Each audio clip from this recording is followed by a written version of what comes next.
tapi tidak mimpi-mimpiku. Kau bisa lumpuhkan tanganku, tapi tidak mimpi-mimpi.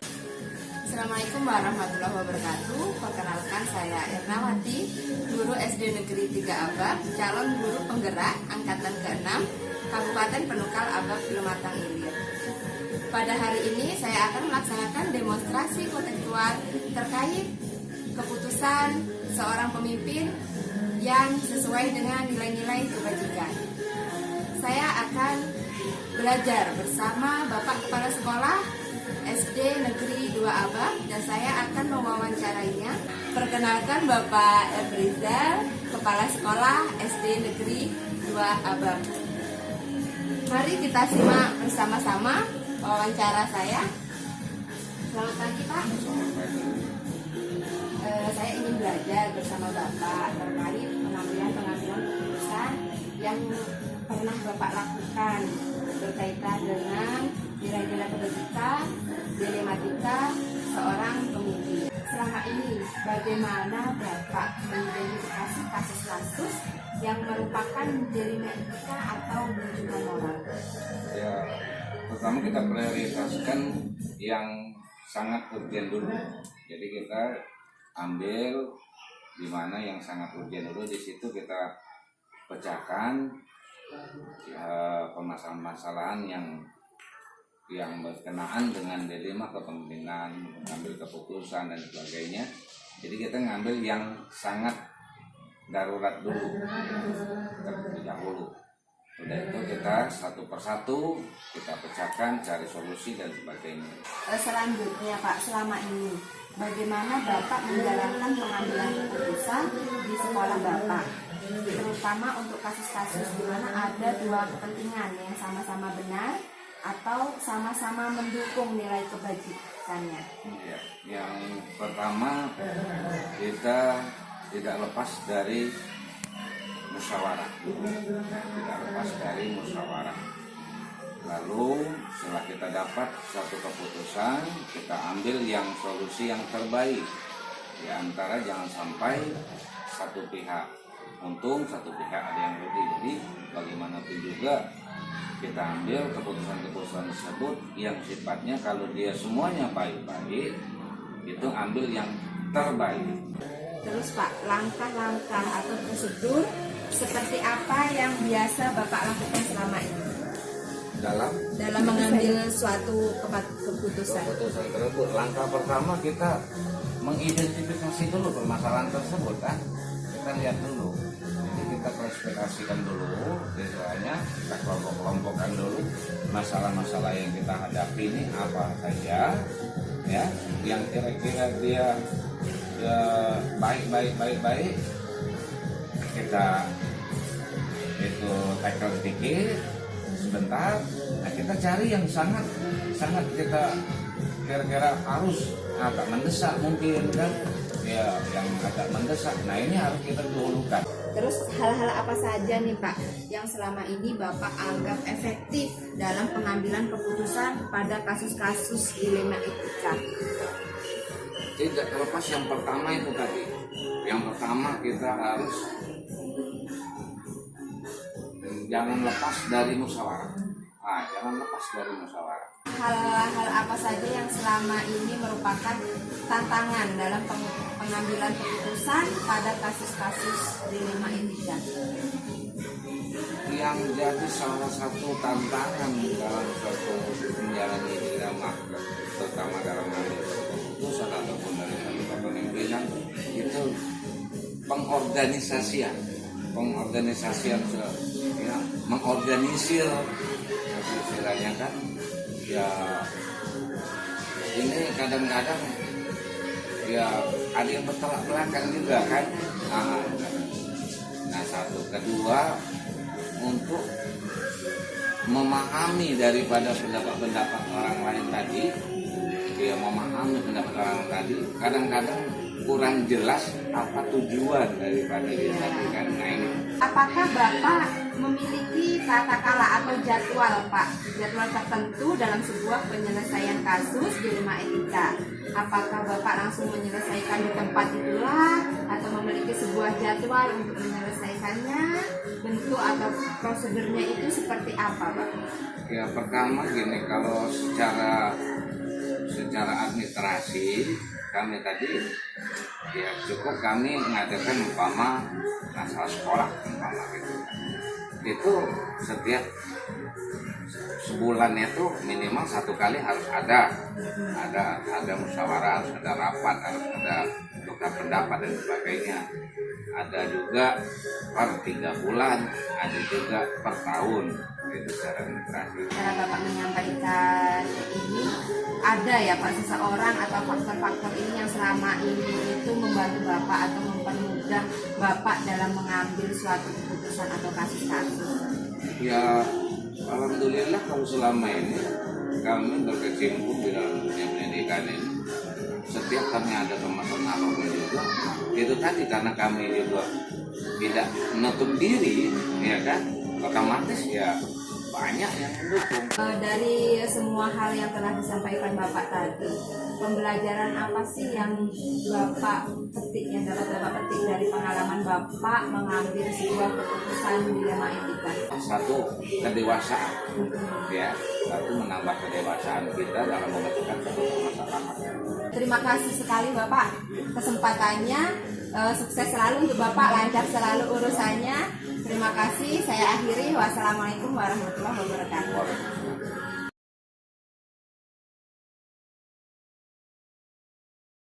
Warahmatullahi wabarakatuh. Waalaikumsalam warahmatullahi wabarakatuh. Pada kesempatan ini saya akan belajar kepada Kepala Sekolah SD Negeri 3 Abab, Bapak Tony. Ya, Kami akan belajar tentang pengambilan keputusan yang pernah dilakukan oleh Bapak. Bagaimana Bapak dapat mengidentifikasi kasus-kasus yang merupakan dilema etika atau dudukan moral? dilihat dari siapa saja yang terlibat di dalam kasusnya, seperti apa kasusnya dan siapa yang terlibat di dalamnya. Adalah peran sebagai seorang kepala sekolah untuk memulai mengidentifikasi kasus-kasus tersebut. Selanjutnya Pak, selama ini bagaimana Bapak menjalankan pengambilan keputusan di sekolah Bapak, terutama untuk kasus-kasus di mana ada dua kepentingan nih Pak, yang sama-sama benar atau sama-sama mengandung nilai kebajikan? Saya harus melakukan pengambilan keputusan berdasarkan kepentingan sekolah atau kepentingan bersama-sama, bukan untuk kepentingan pribadi, lalu menimbangnya secara matang mana yang paling benar dan keputusan tersebut tidak merugikan banyak orang. Nah, selanjutnya Pak, langkah-langkah atau prosedur seperti apa yang biasa Bapak lakukan selama mengambil sebuah keputusan? Ada beberapa langkah-langkah yang diambil, antara lain adalah melihat kasus dan penyebab kasus itu terjadi. Kemudian langkah yang selanjutnya menentukan siapa yang terlibat. Selanjutnya menanyakan kepada orang-orang terdekat terkait masalah tersebut. Kemudian langkah berikutnya berdiskusi dengan warga di sekitar sekolah. Selanjutnya membuat beberapa solusi atas permasalahan tersebut. Dan selanjutnya juga menimbang lagi dari berbagai sudut pandang sebelum memutuskan dan mengambil solusi. Selanjutnya Pak, hal apa saja yang selama ini Bapak anggap efektif dalam pengambilan keputusan pada kasus-kasus dilema etika? Dilihat dari kasus yang terjadi dengan tidak memandang siapa dia, entah teman dekat, entah usianya lebih tua dari saya, entah keluarga saya, gelar atau ilmunya. Hal apa saja yang selama ini merupakan tantangan dalam pengambilan keputusan pada kasus-kasus dilema etika? Tantangan itulah sudah pasti ada dalam pengambilan keputusan dilema etika, yang biasanya ada perasaan tidak enak, rasa bersalah. Namun seorang pemimpin harus bijak dalam mengambil keputusan. Paling tidak kita sudah memikirkan risiko yang terjadi. jika kita membuat keputusan setidaknya yang memiliki risiko paling sedikit. Apakah Bapak memiliki tata kala atau jadwal tertentu dalam sebuah penyelesaian kasus dilema etika? Apakah Bapak langsung menyelesaikan di tempat itulah atau memiliki sebuah jadwal untuk menyelesaikannya? Bentuk dan prosedurnya itu seperti apa, Pak? Dalam pengambilan keputusan, saya melihat permasalahannya. Apakah permasalahan itu bersifat urgen atau memang bisa direncanakan dalam penyelesaiannya? Namun yang lebih sulit, ya yang urgen. Karena kita sebagai seorang pemimpin harus mengambil keputusan pada saat itulah. Sedangkan jika tidak urgen, itu lebih mudah kita dapat memikirkannya terlebih dahulu dan mempertimbangkannya. Adakah seseorang, Pak, atau faktor-faktor yang selama ini mempermudah atau membantu Bapak dalam menyelesaikan atau mengambil sebuah keputusan dalam kasus-kasus dilema etika? Ya pasti. Ketika saya ada dukungan dari orang-orang di sekeliling saya dalam mempertimbangkan sebuah keputusan dan memutuskannya, pastinya tidak lepas dari lembaga sekolah, seluruh rekan guru, dan ketika semua mendukung, pastinya saya lebih dalam mengambil sebuah keputusan. Seperti itu.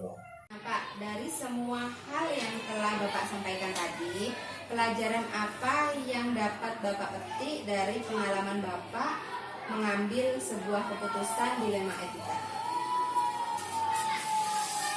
Ya pasti dalam membuat keputusan itu kadang-kadang tidak bisa ditambah lagi. Namun ada juga keputusan yang diputuskan tapi itu bisa berubah.